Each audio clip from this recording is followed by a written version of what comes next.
All right, if you wanted a signature shoe at a fairly good price point and is a banger on court, check out the Dame 8.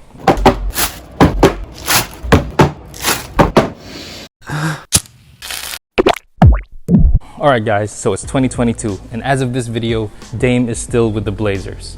I don't know how exactly that's going to pan out, for how long he's going to stay there, but one thing is for certain, he's always going to have a killer sneaker. So this is pretty much last year's shoe with a lot of improvements. Adidas, I like to think that they listened to the last video that I made, the Dame 7. The main gripes that I had about that shoe, they fixed in this shoe. So what are those improvements? Let's see and find out. All right, so starting off with traction, they did take a little bit of inspiration from the Dame 7, which had those little 7s right around the side, the translucent area, as you can see around the shoe. When it comes into the center of the shoe, you have this teal wave bone. It has an extra sticky exterior, even on playing on dusty courts. You've been testing it out on courts like this, which are very dusty, but the squeak still remains. Slippage is very minimal to none. So what I would advise is try to keep them clean after every game. You don't have to wipe in game, but that's totally dependent on the player. The wave bone pattern, it has these grooves that break in between, which does not hinder your flex, which makes for a very adaptive shoe to your liking. So the traction sticks like glue. Might be a little bit of a dust magnet. Slipping is almost non-existent when it comes to the Dame 8. Alright guys, so the biggest change in the Dame line this year is they got rid of the light strike cushioning and they replaced it with Bounce Pro. So what's the main difference? Light strike cushioning, once you put it on, it had that wow factor of instant comfort. When you put it in, it's like your shoe is on like a pillow or a mattress, and it's just getting comfy right away. The difference with Bounce Pro is it's kind of more on the stiffer side. So it's kind of like a stiffer mattress, and which takes a little bit of getting used to, and some people actually like that. So they just don't, some people don't like that feeling of sinking into a shoe, and all the more when you're talking about longevity. Light strike tends to bottom out a little bit faster. Same with Boost. I don't know how it is going to be on the Bounce Pro, but we'll just have to wait and see as the shoe goes on for 3 months, 6 months, or even through a year. There is going to be a little bit of break-in time necessary. So one shoot around, or like if you do a few drills, like you just have to run around in the shoe, jump around a bit, and it starts to get to know your foot a little bit better. One thing I will say though, another difference with regards to cushion is that wide base is now gone. So if you can see that the shoe is a little bit sleeker now. It takes a little bit getting used to. The last 2 Dames have been on wide bases. It's kind of been the standard for Adidas basketball footwear, as I've seen throughout the years. But it's not gonna break the shoe, but it's just different. You are a little bit higher off the ground. Also, another observation is when you come to a flex point, this carrier tends to show a little bit of creasing over here and on the medial side as well.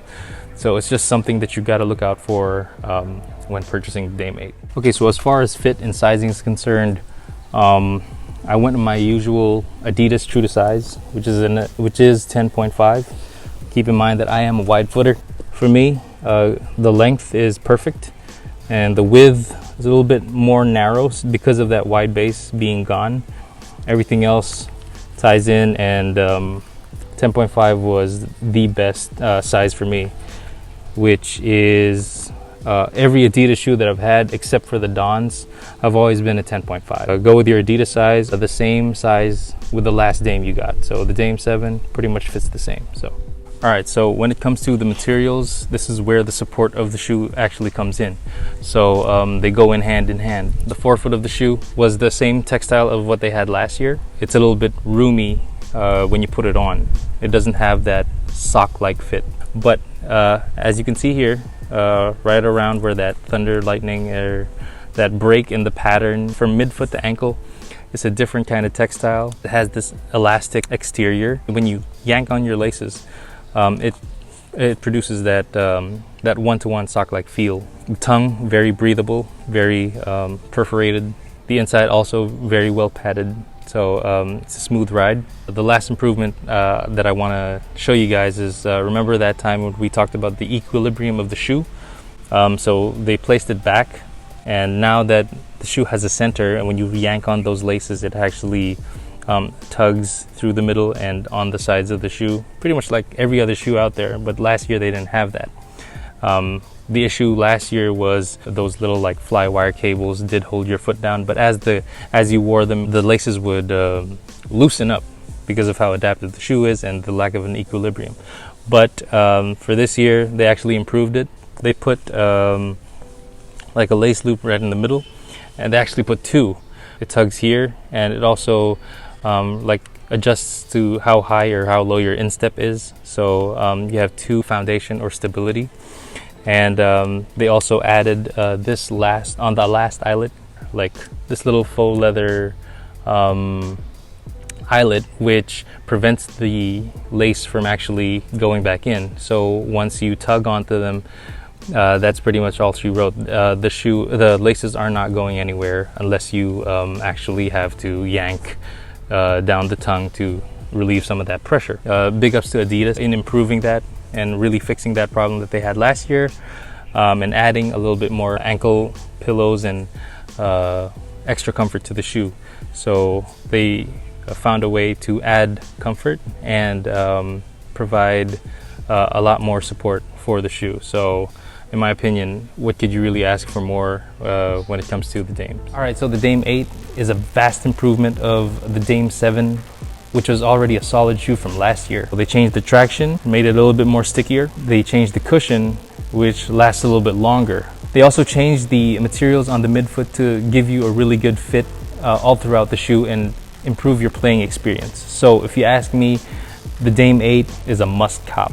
It's out right now for 6,000 pesos, but again, it's still lockdown season, so you can expect prices to go down really fast. All right, so with that being said, see you on the next shoe. Peace.